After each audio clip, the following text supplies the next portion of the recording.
Quisiera preguntarte, Martí, sobre la falta de acuerdos para la reacción de los partidos políticos. Hoy nuevamente se habla, y es un escándalo, digamos, mediático también, el que se está recibiendo mucho dinero para los partidos políticos. Hay iniciativas para reducir en 50%, pero no pasa nada, no se avanza en la reducción de los partidos políticos. Ya hay que dictaminarlas. Hay que dictaminar, ese tema tiene que estar necesariamente en el próximo periodo ordinario de sesiones. Yo he hecho un par de llamados sobre dicho tema y presenté una iniciativa en un campo en el que nadie se había metido, que es el de los presupuestos de los partidos a nivel local, tanto de los partidos locales como de los partidos nacionales que hacen actividad a nivel local, que es un monto más o menos del mismo tamaño que el monto de los partidos federales. O sea, esto de lo que se habla hay que duplicarlo. O sea, porque en este monto que hemos visto en las notas del día de hoy, no está los presupuestos de los partidos que participan a nivel local, que es más o menos similar si sumamos las 32 entidades federativas. Entonces, necesariamente no va a estar completo el plan de austeridad si no se recortan los recursos a los partidos políticos también. Los partidos políticos también tienen que cortar una flor de su jardín, porque si se está dando austeridad en el Poder Legislativo, austeridad en el Poder Ejecutivo, si estamos insistiendo al Poder Judicial a dar pasos en la línea de la austeridad republicana, también los partidos políticos tienen que hacerlo, porque finalmente es el mismo espíritu, es la idea de reducir los costos económicos del poder político para liberar recursos, y esos recursos deben irse a la inversión productiva. Perdón, pero el PRI y el PAN responsabilizan a Morena de que, bueno, pues está manipulando, digamos, esta situación para beneficio propio. Y Morena dice que, bueno, el obstáculo es del PRI y el PAN, porque pues no dicen que no hay condiciones equitativas. Mi respeto para todas las fuerzas políticas, pero finalmente entre todas se tiene que lograr esta reforma. Es una modificación a la Constitución, así de que implica el acuerdo de las fuerzas políticas. Nuestra invitación será para el conjunto de las fuerzas políticas para que se pongan de acuerdo y se logre esta reforma constitucional lo antes posible, que es constitucional en el caso de los recursos federales de los partidos, pero es legal, o sea, solo a nivel de ley, en el caso de los recursos de los partidos a nivel local. Martín, además de mi parte, rápidamente, hablando de austeridad, recientemente el presidente se reunió con el coordinador de Morena, Ricardo Monreal, para hablar de más austeridad, para pedirle más austeridad. ¿Cabría la posibilidad de mayor austeridad aquí en el Senado o se pondría en riesgo ya la viabilidad digamos, de las actividades legislativas? Sí es posible todavía ahorrar otras cosas. Miren, les pongo un ejemplo. Cada año se consumen en el Senado 17 millones de hojas, tamaño carta, papel bond. Se puede consumir mucho menos. Ya hay medios electrónicos para sustituir mucho de este gasto. Entonces, ahí hay una beta, por ahí podemos ahorrar. Lo pongo como ejemplo, pero hay más cosas que podemos hacer. Viajes de los senadores, porque se hablaba mucho que se iban a reducir los viajes, pero vemos que pues, continúan todavía. Se han reducido y sobre todo se redujo el costo. O sea, por ejemplo, se redujo el número de las delegaciones, se redujo el monto de los viáticos y se modificó también el tipo de vuelos, de tal manera que no haya vuelos de lujo. Entonces, sí se ha disminuido el monto general de lo que se gasta en los viajes. Ahora bien, vamos a hacer un corte general de todo lo que se ha hecho en el año para ver si en esa materia también podemos hacerlo, pero yo creo que sí hay zonas, hay margen para tomar algunas medidas. ¿Tienen algún estimado brevemente de en qué cantidad se podría ahorrar en el año legislativo que viene? Hay estimados diversos, depende de hasta qué querramos llegar. Pero, por ejemplo, cuando empezamos esta discusión, había planes de recortes de 1.500 millones de pesos aproximadamente. Finalmente se llegó a un recorte de 1.000 millones de pesos, ya cuando se hizo un acuerdo general. Creo que es importante que esto se platique, también debe platicarse con las diversas bancadas parlamentarias. Yo quiero conocer su punto de vista de si no es contradictorio tanta austeridad como para ir a regalarlo a Centroamérica.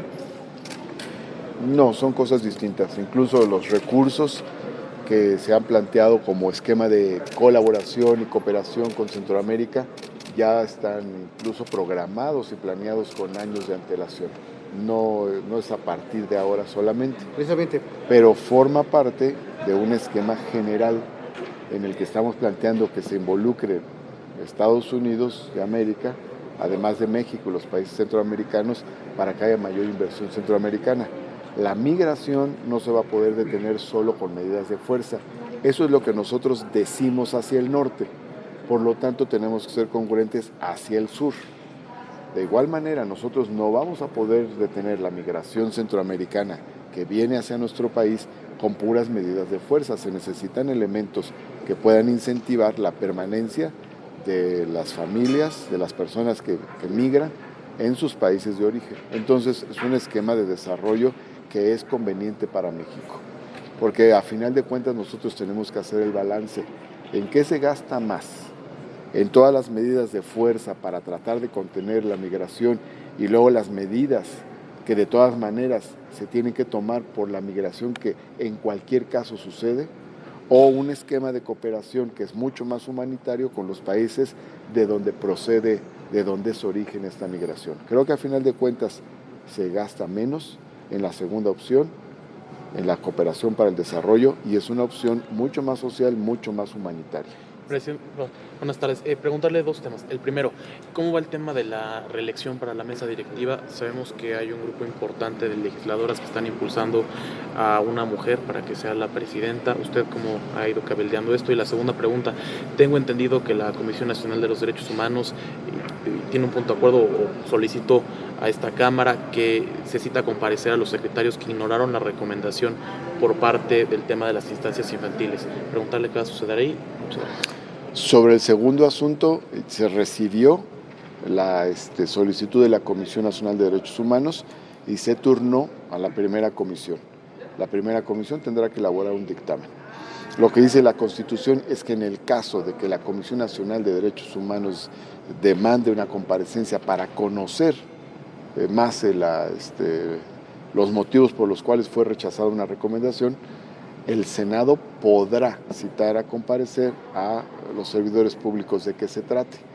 Ahora bien, el Senado tiene la facultad, puede o no puede, en su caso la comisión permanente, puede o no puede.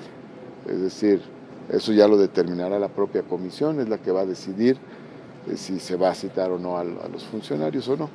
Y en su caso el pleno de la comisión permanente cuando llegue el dictamen es el que va a resolver al respecto. ¿Sobre la reelección, presidente? Va bien. ¿Ya la siente segura? Siento que tenemos un buen apoyo, pero no voy a caer nunca en una actitud de soberbia. Siempre voy a mantener la humildad y la sencillez, así de que voy a seguir platicando con senadoras, con senadores. ¿No ve esta presión por parte del grupo de legisladoras? No, al contrario, siento mucho apoyo de muchas compañeras legisladoras de mi bancada y de otras bancadas. Pero bueno, finalmente esto tiene su momento, tiene su tiempo y ya tendrá que haber una discusión de la bancada mayoritaria. Esa discusión es clave porque la ley orgánica determina que se elige por mayoría simple la mesa directiva, lo cual automáticamente le da una preeminencia a la bancada mayoritaria para la toma de decisiones. No obstante, se tiene que tomar en cuenta también a las demás bancadas. Yo estoy abierto al diálogo con todas, he estado intercambiando puntos de vista con mucha sensibilidad y creo que las cosas van bien, pero como digo, esto ya lo resolverá en su momento, su reunión en la bancada mayoritaria, y ya se platicará una vez que suceda esto con las demás bancadas. Y estaremos en comunicación con todas, con todos. Yo de todas maneras voy a seguir platicando. Para mí será fundamental los intercambios que tenga con senadoras, senadores de mi propio grupo parlamentario, especialmente con mi coordinador parlamentario. Voy a estar en comunicación sobre este punto. ¿Ha platicado con el presidente para expresarle su deseo de continuar? Con el presidente de la República, él es muy respetuoso de estos temas. Se trata de un órgano interno del Senado de la República, entonces es un tema de los senadores. Ya ustedes escucharon la respuesta que dio en una conferencia mañanera. Le preguntaron de estos temas y de otros contestó los otros y luego dijo, estos ya no me corresponden. Entonces, eso es importante, es decir, ahí él ha señalado con toda claridad que esto es un tema del Poder Legislativo, ¿no? Pero bueno, yo tengo una relación muy buena con el presidente de la República, desde hace tiempo y ahora en tiempos de transformación, pues más. Soy partidario de la idea de la colaboración de poderes. En general creo que esto es importante, pero además, por otro lado, pues habiendo un proyecto de transformación en el país, pues es más importante todavía que se dé esta colaboración de poderes, respetando las decisiones que corresponden a cada quien, pero sobre todo actuando en favor del país. Gracias, Martín. A ustedes muchas gracias. Ya vienen los foros del Parlamento abierto para el uso, para legislar sobre la cannabis. Es necesario sacar estas iniciativas para uso medicinal y también para uso lúdico, ¿no? Bueno, en este caso incluso no solo es algo que tengamos que valorar, ya hay una sentencia de la Corte que nos da como plazo el 25 de octubre para resolver. O sea, antes del 25 de octubre el Congreso tiene que resolver el tema del uso lúdico, medicinal y otros de la cannabis. Entonces ha habido una serie de foros aquí, una serie de debates y se resolverá. Sin lugar a dudas que es un tema relevante, es un tema importante, independientemente del punto de vista que tenga cada quien. Así es de que será muy interesante lo que resuelva en su caso el Senado. Aquí tenemos puntos de vista de muy diversa índole. Hay, por un lado, el objetivo de que no se profundicen políticas punitivas que se han aplicado en otros tiempos y que no han tenido gran resultado. También, por otro lado, hay una preocupación del Gobierno de la República de caminar hacia la paz y contemplar y analizar el conjunto de iniciativas que lleven a ello. Por otro lado, también no hay que olvidar la preocupación de quienes buscan que no se profundicen las adicciones. Entonces, pues, todos estos planteamientos hay que tenerlos en cuenta en el momento en el que se tome una decisión. Mañana hay megamarchas en relación a los campesinos que viven en diferentes partes de la República, sobre todo del sur del país. ¿Qué respuesta habría que darles a ellos?